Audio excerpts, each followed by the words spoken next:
মাত্র অল্প কিছু টাকা সেভ করতে যায় আপনার বাইকের কত বড় ক্ষতি করতেছেন তাই এই ভিডিওর মাধ্যমে দেখতে পারবেন। আর ভিডিওটা প্রচুর পরিমাণে শেয়ার করবেন, এখান থেকে একটা সমাধান আসতে পারে।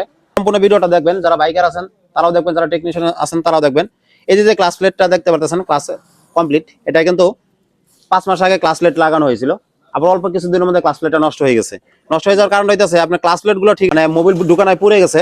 আর এই বাটিগুলোর কারণে ক্লাস প্লেটটা নষ্ট হয়েছে। বাটিগুলোর কারণে নষ্ট হয়েছে, যখন ক্লাস প্লেট চেঞ্জ করছে তখন এই বাটিগুলোর ওয়ার্কশপে কাজ করা হয়েছে, মানে লেদে থেকে কাজ করা হয়েছে। একটু কাছে এসে দেখাও, দেখেন লেদে থেকে বাটিগুলো কাজ করা হয়েছে, যার জন্য আর কি ক্লাস প্লেট গুলো আবার তাড়াতাড়ি পুড়ে গেছে, মানে খুব অল্প তাড়াতাড়ি পুড়ে গেছে। আপনাদেরকে একটা জিনিস দেখাই, দেখেন এটার যেরকম ওই যে উপরে ফাইবার গুলো আছে, দেখা যাইতেছে উপরে ফাইবার আছে, দেখেন এটা তো কোনো প্রকার ফাইবার নাই, এটা তো কোনো প্রকার ফাইবার নাই। এটা আস্তে আস্তে মানে ঘষা খায়া খায়া এই ফাইবার গুলো উঠে গেছে। এখন আমরা যে কাজটা করব, এই কমপ্লিট সেটআপ পুরোটা আমরা ডাইরেক্ট চেঞ্জ করে দেবো। প্লাস হচ্ছে এখন আমরা এই নতুন কমপ্লিট সেটআপটা লাগাবো, এটা কোম্পানির একদম অরিজিনাল সেটআপটা আমরা এখন লাগাবো। আপনারা ভুলেও এই জোড়াতালি যে ইঞ্জিনের কাজ করেন, আপনি জোড়াতালি যে ইঞ্জিনের কাজ করবেন আপনার বাইকের মারাত্মক ক্ষতি হতে পারে। যেরকম এই বাইকটার ক্লাস প্লেট লাগাইছে 1500 টাকা খরচ করে, আবার অল্প দিনের মধ্যে নষ্ট হয়ে গেছে। নষ্ট হয়ে যাওয়ার কারণ হইতেছে জোড়াতালি যে ইঞ্জিন চলে না, আপনি লেদে থেকে কাজ করে দিচ্ছেন, এইভাবে ইঞ্জিন কখনোই চলবে না, ভালো চলবে না আর কি।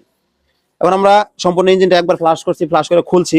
এখন আমরা কমপ্লিট সেটআপটা লাগাবো, আর পাশাপাশি আমরা ফ্লেমিঙ্গোর যে ইঞ্জিন ফ্লাশ অয়েল আছে সেটা দিয়ে আবার ফ্লাশ করে তারপর আমরা নতুন মোবিল ভরবো। এভাবে আমরা প্রত্যেকটা বাইকের কাজ করে থাকি। ইনশাআল্লাহ আমাদের কাজের কোনো অভিযোগ নাই, আপনারাও এইভাবে কাজ করবেন, আপনাদের কাজের কোনো অভিযোগ থাকবে না। আর ভিডিওটা প্রচুর পরিমাণে শেয়ার করবেন। ভিডিওটা যারা নতুন টেকনিশিয়ান আছেন তারাও দেখবেন, যারা বাইকার আছেন তারাও দেখবেন। ধন্যবাদ।